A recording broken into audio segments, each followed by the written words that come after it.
And welcome to the Sportsbit Live Chat.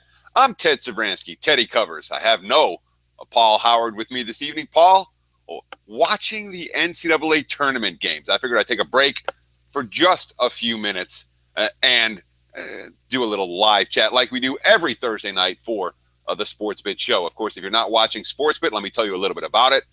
It is essentially a sports central for gamblers. We talk about what just happened, the bad beats, the bad bets, the bad for the books. We break down games that are coming up for the next day. We do deep dives into interesting subjects for bettors, and we close it out with a play of the day on every show. It's usually about 20, 22 minutes, and we do it 5 days a week. You can find it right here on Sportsbook Review. And if you notice, I got the new SBR garb. Thanks for sending me the shirt. And it's time to pimp SBR a little bit. That's one thing that we don't do enough of on the show. And we're talking about a website, again, they're putting Sportsbit together every day. The show wouldn't exist without them. So we thank them for what they do. And once in a while, we got to talk about what the website brings. We talk about the odds, sbrodds.com, sbrpicks.com, sbrforum.com. You can go to any of those websites. And what you're going to find, a good community. A community with lots of like-minded individuals. And, of course, when it comes to the name SBR, it stands for Sportsbook Review. If you need help with offshore sports books in terms of which books are reputable and which books aren't, there's an enormous difference between the two. Nobody wants to get ripped off. I've been ripped off. Many people out there have been ripped off over the course of time. Having a site like Sportsbook Review that will give you independent analysis of these sports books is definitely a positive thing. So I encourage you to check out the website, sbrpicks.com, and you can go to SBR Forum, SBR Odds, sportsbookreview.com, whatever the URL is that you're interested in. You can click on it. Or just to remember one, don't promote them all, sbrpicks.com. That's the one to remember. Again, they're very good at what they do. I want to start with a couple of tweets, and I know usually we start with the NBA. I'll be honest. I made rudimentary numbers for tonight. I haven't even gone through the Wednesday night box scores yet. So I'm going to go light on the NBA for tonight. There is one game that stood out to me. I'm going to look at Milwaukee against the Lakers. But if you've been watching sports, but you already know we fade the Lakers on a day in, day out basis. And once again, tomorrow I'll be looking at the Bucks. My number for that game came only a half point higher than the market, 7.5, where the market's at 7 right now. But that's definitely one side I will be looking at. But some tweets that have come in, I know I tweet out the show every day. I encourage you should follow me on Twitter at Teddy_covers. You should follow Pauly as well at Paul Howard. At what's his name? At Pauly Howard? I don't know. Look for Pauly Howard. And I should know this. Oh my God, that's embarrassing. Somebody out there has it. I'm sure they'll put it up in the chat. Is it Paul Howard? At Paul Howard? At Pauly Howard? Whatever it is. Thank you. For putting that at Pauly Howard. Thank you for putting that up there for me. But I'm not great at tweeting and responding to what people do. What I like to do is at least once a week here on the chat, go through some of the tweets that have come in and respond to those. Though we will tweet out links to the show every single day. Many days we'll also tweet out clips for the show, little segments as opposed to the entire thing. But let me just start with a couple of tweets. We met Trip Teppert down at the South Point on Selection Sunday. That was a lot of fun. I got to hang out with Brent Musburger for a few moments at the end of the day as well. It was a blast down there. And, that studio is fantastic if you haven't seen it. Obviously, if you're not in Vegas, you haven't seen it. But, you have if you're watching the VSiN feeds. But they were very pleased with the results on Sunday. Nice to meet you, Trip. Trip said that we're spot on with Vandy. Yeah. We'll talk about Vandy. You're going to want to watch tomorrow's Sports Video for no other reason than to watch Pauly and I go off on what Vandy did at the end of that ball game. But yeah, spot on with Vandy. If they don't, they're supposed to be smart kids. That was not smart. Randy McKay, Minnesota 5 seed, Wisconsin an 8 seed. That's nuts. Of course, the Badgers beat the Gophers twice. And as we saw today very clearly, Minnesota had no business as a 5 seed. They were misseeded. The committee routinely misseeds teams. It happens every year. It happens across regions. And it's our job as handicappers to make money off of their misseedings. I hope you had Middle Tennessee and made some money with that. We didn't use it as a play of the day because we liked USC as well. But certainly, if you watched Sportsbook, we were breaking down Middle Tennessee and Minnesota. It was pretty clear, I think, which side we favored in that one. Andy Miranda asked Arizona minus 200. That looks like a great bet. Sheesh. Anytime to come out of the region, he's talking about it. Come out of the region. Minus 200, no. No, it's not a great bet. A great bet is when the house percentage takeout isn't like 50% like they're doing on a lot of these to come out of the region. I like yes or no's with my props. Even if I'm minus 115, I still rather have a yes or no than will it be A, B, C, D, E, or F. You tend to lose a lot of money with juice in those type of props. So anytime you're talking about come out of the region props, and there's 16 teams, or even if there's 8 teams listed, and then a ninth field or something like that, it's still, in my mind, not a positive expectation wager, and not the type of bets that I tend to look for. If you did make it, or if you do make it, best of luck. I've got Zona going to the Final Four out of that region, but at minus 200, and I think that was a line you quoted. It's not a wager I would make. All right, let's have a sip of tea and get ready to answer some questions. Let's start to look in the chat now, and I apologize. I've got a couple of screens set up here. I'm going to be looking over to the left to read some of the questions that you guys are asking. Thanks for sending them in, and I'll answer everything that I possibly can over the course of, the next 10 minutes. So we're not doing a long chat tonight. I want to watch some games. You guys want to watch some games. But let's see what we can accomplish over the course of the next couple of minutes. So here, let me have my tea. I feel like I should chug it. Yeah, that's the one thing about being, you don't get to drink. I don't get to drink on Paddy's Day. Happy Paddy's Day for you guys tomorrow.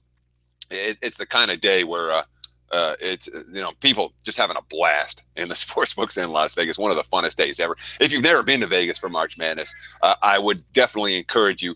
That's a bucket list type of thing, because the opening weekend really is a lot of fun. And if you're a drinker, by this time of night, it's insane, especially those games that are super tense and it's going back and forth across the number. It's exciting. So what do we got? I need an SBR shirt. Well, good luck with that. It took me, I got one. Though if you start making bids on it, I'll consider sending it to you. Let's see. Oh, there we go. They're going to send you one anyway. Vitalis, SBR is the shit. Appreciate that. GBTV square kind of day today. The books have made out pretty good today, at least so far. A lot of the favorites, it wasn't a real chalky day, but the dogs that were covering weren't winning. And a lot of times you'll see the money come on the money line for the underdogs, and those who are playing the favorites are going to lay the points. And when the dog doesn't win and the favorite doesn't cover, that tends often to be a best case scenario for the books. That was the case in a number of games today. Vitalis, Notre Dame did me wrong today. Those boys should be embarrassed. Yeah, they did me wrong too. But so many games. I mean, it's tight. These lines are tight. And if you watch the games and the numbers today, with game after game coming right down to the wire against the spread, where we're talking about one shot and one possession and final minutes with sides, with totals. I really, much as I love March Madness as a college basketball fan, and as a bettor, there are opportunities, but the lines in general are tighter this weekend than they were last weekend in the conference tournaments. And if you ask me which of the two was easier to make money with, no question last weekend, an easier weekend to make money with. But this weekend's the weekend that everybody wants to know about that. No Pauly today, slacker. Yeah, Mark, I hear you. But whatever, Pauly gets to take a night off once in a while. And he's having fun, and I've given credit for that because, like I said, I'm sitting here in front of the computer screen. I got the 3 TVs. We're live betting. We're doing the things we do, but I wouldn't call it fun. It's work, and Pauly gets to go out and have fun, so I give him credit. How about Westbrook tonight? He snapped. I didn't even see what happened. Someone will say, obviously, Westbrook. Time to rant and run. Matthew. Duffelbad. Sportsbook Daily Insight has honestly more than quadrupled my bankroll since the beginning of NFL season. Very thankful. Thank you, Duffelbag.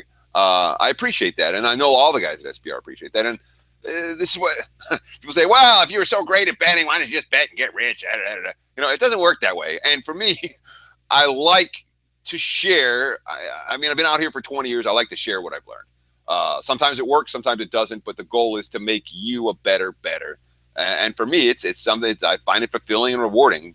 And I like talking about sports with the camera on me. And someday maybe we'll get a better opportunity to do that, or not even a better opportunity. Maybe we can grow this show into a level where it's a legitimate revenue generator. Of course, if you're watching Sportsbit, you're already helping us do that. If you're not, come on, Sportsbit, tell your friends. I'm going to pump it a couple times. We have to, because the show needs more viewers in order to attract the advertisers that we covet. Sports Review needs Virginia Tech +6. What's going on right now? That's numbers. It's tight. It's a deuce. Vermont played great. Yeah, Vermont played great, and they didn't cover at the end, which is a good thing for me. I was not unhappy with that result. Although Purdue missing free throws, that's another thing you're going to see us rant about on tomorrow's Sportsbit. Purdue, a team that blew a 14-point lead in the final 3 minutes last year, bricking free throws at the end of this game, was making anyone who had them really crazy. And I had Purdue a large today. Let's see. BMOC, first thoughts on Middle Tennessee versus Butler. I'm interested in. Mike, Teddy, LOL, spoken some good. I wish. Maybe later, but not right now. Not the greatest day for Sharps. And you know what? The truth of it is that when it comes to, again, the big dance, see it every year, the Sharps do not clean up. It's not like the feeding. It's not the feeding frenzy. It's not a gravy train. The lines are tight. Let's see. Middle Tennessee cost you money as Sportsbook. Well, watch the show, and it wouldn't have cost you money. Sorry. Dylan, love the poise of Middle as they're falling down 7-0. Yeah, that's ranting and running. I missed it. Melvin, Teddy's a man. Long-time follower, first-time live chat. That's funny. Good stuff. Thank you. BMOC, I'll be out in Vegas in April. And yeah, I'm looking forward. We're going to hang out. I'm hoping we get to hang out more than just having a beer one night, BMOC. You're certainly a guy who I've got respect for what you have accomplished back in the great state of Pennsylvania. Although, Vegas, come out, hang out with the big time for a little while. Let's see. Who else we got? Not that I'm saying I'm big time. I'm saying Vegas is big time. I'm not, I'm big time. All right. Let's see. Boom. Minnesota did make a comeback. I think they cut it to 7 at one. It was 7 or 5, but it wasn't enough. Middle was the better of these two teams. Message retracted. Cool. I didn't know you could do that. Maybe I'll do some of those. All right. At Golden Boy wins here. Good luck, Golden Boy wins. Trip. I have a no bet on will a 14 or 15 seed win. Should I be sweating? You're betting. You're always going to sweat. The seed, again, I'm sitting here like, what are the seeding? What are the spreads? What are the games? I don't know. For 14 seed, 15 seed, it doesn't mean a whole lot to me. Good luck with your wager. I don't have any of the 14 or 15 seeds on the money line. Teddy, how about the idiot that took Gonzaga money line 5K to win 50? LMAO bridge jumpers. Pauly hates them more than I do. There's worse bets out there, honestly, than taking Gonzaga on the money line. If you have that type of a bankroll and you earn 1% on it every day, it'll make a difference. You're laying 100 to win 1, so be it. Significant bankrolls afford different opportunities than limited bankrolls, and that's just the truth of it. And you call it a bridge jumper or what you will. When a 16 seed loses to a money line, of course, this was the year that the no overtime prop finally stopped paying off in the Super Bowl. After 50 years of it paying off every single year. But, eventually the day will come, perhaps, when the 16 beats the 1, and then a guy like that would be pretty bummed out. But, again, big bankrolls offer different opportunities for different types of bankroll management as opposed to what your average bettor might be able to do. Jeff Green, love you guys. Iowa State, love them too. Thank you, Jeff. Appreciate that. The Cyclones. I need the Cyclones. What's going on in that game right now? I need points, and it wasn't looking very good. Nevada they shoot 30% in the first half. It's just a brick fest for the Wolfpack. They didn't come out ready. Fuzz Logic. How do I get one of those teal shirts? SBR's got to put some stuff out there. Are these for sale? Whatever. It's, I think it looks pretty. I think it looks sharp, but you definitely don't want me for fashion advice. That would be the wrong thing to go to me for. Now, you can say what you want about my sports drinking advice, fashion advice. No way. Everything I wear, my wife picks out. It's been that way for pretty much half my life. Has this been a rather square year? I don't know. A square year, a sharp year? I can't answer that question. From an aggregate perspective, I haven't noticed anything to make me think that it was a square year. Is the market price on Zags? It's Trip. That was fun hanging out with you. It's good to meet you. And you're a knowledgeable guy. I really was impressed with what you bring to the table in terms of your sportsmanning acumen. I know that this show is designed that it's going to attract a variety of bettors. Sportsbit is not just for guys that bet shitload every day and know everything about sports betting, and it's not just for rank beginners, and it's not just for guys who are dabbling. It's trying to be broad enough that all of those groups can come in and get something out of it. Trip, clearly a very experienced bettor living here in Las Vegas. The fact that you watch this show on a daily basis and are hanging out here in the chat tells me that we're doing something right and not just appealing to a more newbie type audience. We're able to get a veterans who find good information as well. Let's do about 3 or 4 more minutes, guys. Let me answer some more questions. Some bridge jumper took Nova $5K to win $33. Again, some bridge jumper, he made $33. Go to Rio. I like the Rio. I got engaged at the Rio. Rhythm is at the Rio. Oh, please don't let me sing. Armin, chug. Yeah, you guys are having fun. Oh, well, though I'll tell you what, that week after it goes through the first of conference tournaments, and then the opening week of the big dance, and then next week is really busy with NIT and the Sweet 16, and I'm doing a lot of baseball prep. And then that week after the Sweet 16, that's one week where I may have a drink or two. One night. I don't drink very often, but that might be a time. It tends that way. I'll tell you, I usually get drunk twice that week.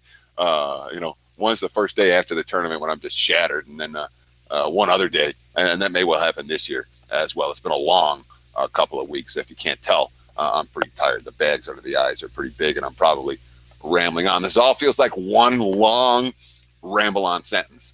All right. Teddy, what's the easiest way to fund an online account? They're all promoting Bitcoin right now. And I don't disagree with that assessment. I've heard nothing but positive.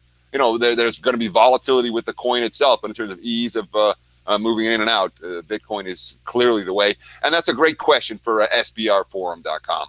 I'm sure there's a ton of good info in there on the best ways to get money in and out of various offshore books. At this stage of the game, I bet mostly in Las Vegas, and what I do offshore, I'm not really privy to talk about, unfortunately. It's just the nature of living in the U.S. What else we got? What up? I need a runner in Vegas to place my bets. All right, Thomas, good luck finding one. Sam, Teddy, all right. Middle Tennessee have one more win in them, Trip. They might. Matthew Neal, Teddy, nice show on LV Sportsline. Yeah, thank you. I appreciate that. It looks like I'll be co-hosting with Koken, with Dave Koken on the LV Sportsline on Thursdays for at least the next couple of weeks. While Matt Humans is working over at VSiN, and then we'll see what happens after that. But so you can catch me. And again, that's ESPN 1100 or 100.9 FM here in Las Vegas. You can go to the website. I think it's ESPN1100.com. And that's Thursdays from 2 to 3 Pacific time with Dave Koken for at least the next couple of weeks. Why do these idiots lay $5K to win 50? Because they make the $50. That's why they do it. Let's see. GB Golden Boy. I thought the Fisher lines were more so square winners. All right. I mean, I'm not disagreeing with you. I'm just saying I didn't see it. And I don't. It's okay. If I saw it, I would say yeah, definitely. But it's not anything that ran across my radar in terms of this was the nature of this season, like it was perhaps in the NFL, where the books, it was clear the books got clobbered and the squares did pretty well in the NFL this past year. Middle Tennessee really showed the committee they're more than a 12. They certainly did.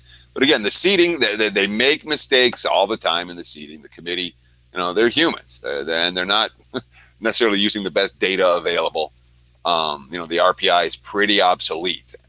We talk about a formula that was generated in the early 80s, and the advanced metrics now are so much better, and yet there's some tie into the RPI still for the committee that they're going to get a lot of seeding stuff wrong. They do generally get at least 68 of the 67 of the 68 teams right.